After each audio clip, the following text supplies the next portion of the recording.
So I place myself in this center of visualization of energy moving through my body, and I place the focal point of this at my solar plexus, and I allow it to move around, but it's being visualized through the solar plexus, so it gives it a certain power to it as well, a certain sense of reality to it.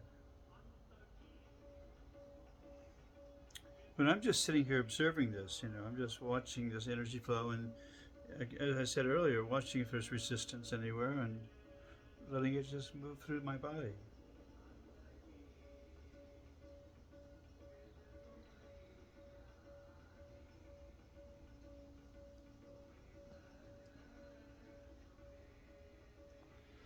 And I think you can see in the background what an absolutely gorgeous and beautiful day this is out here.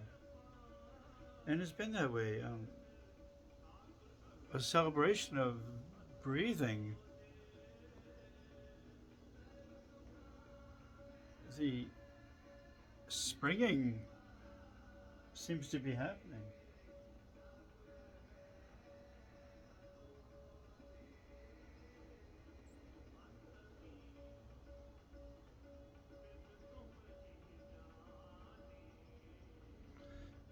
I just remind myself you have to bring your joy into every part of your being.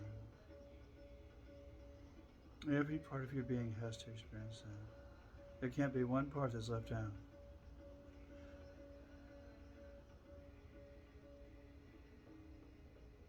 And if you're really going to examine the limits of yourself, and if you really take the time to look at that, you realize that you are unlimited.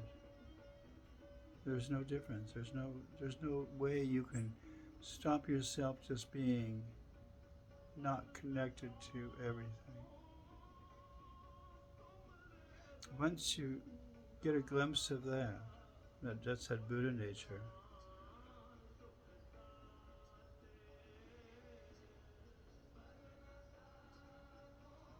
then it's just the immersion.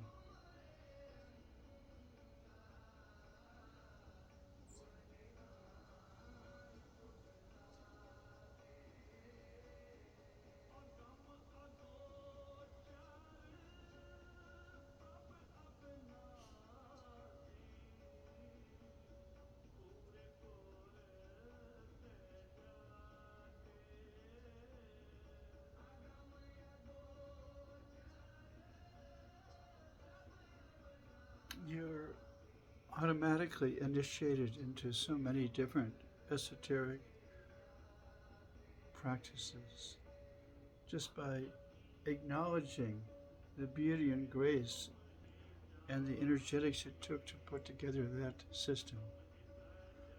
It is kept alive.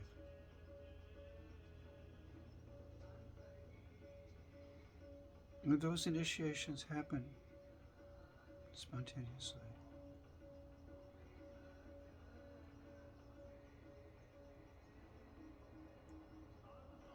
You have to provide, this personality construct has to provide a relatively healthy framework to build upon.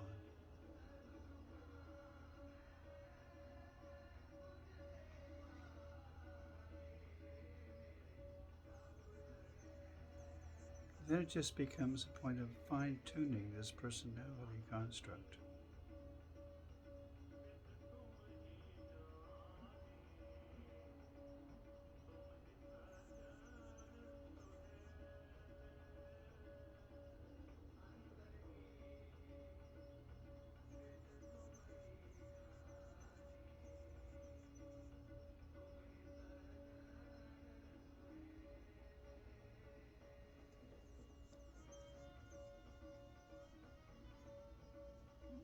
The way I focus this is to bring this in as a kriya into the body. And let my entire body experience this. In other words, I take the time to move it through and communicate with all the systems in my body, to see how that is working, to see if that is, everything is okay with this. It doesn't take long, but if you haven't put together a cognitive system to do this before, it might take you a bit longer. I can shortcut bunch of this stuff by just paying attention to some of the meridian points, for example, the acupuncture points. I can hone in through those um, warning systems. And then I can send energy to it. I can visualize it. I can spend time, whatever is necessary there, to relax it so it can too. Well, healthiness is part of godliness, right? And if you're going to presume to at least have a relationship with that, coherent relationship, if you're going to make that presumption of yourself, then you're going to have to hone this personality construct to make it worthy of that, or to expand it. Don't just not be the worthiness sense. Let's just go right to the expansive nature of it.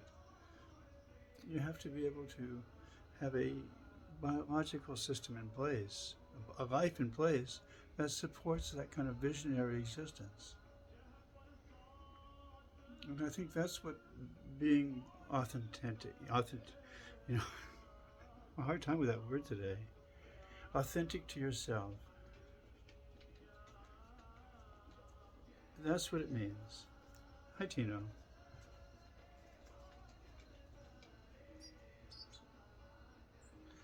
This is the nature of who we are, who I am, is constantly unfolding itself.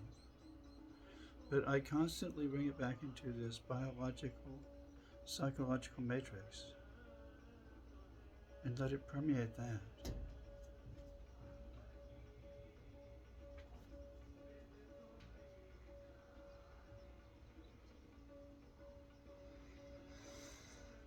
And that's the visualization that I allow myself to slow down enough to really kind of implement.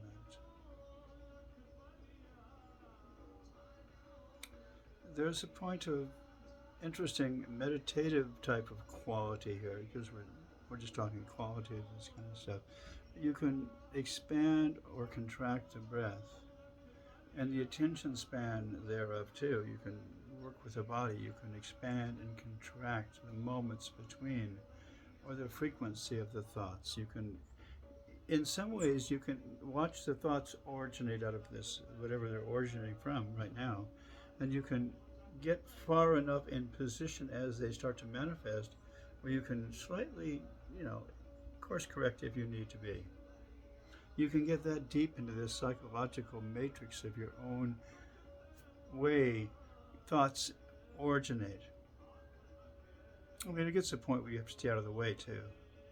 You have to kind of observe from this vantage point,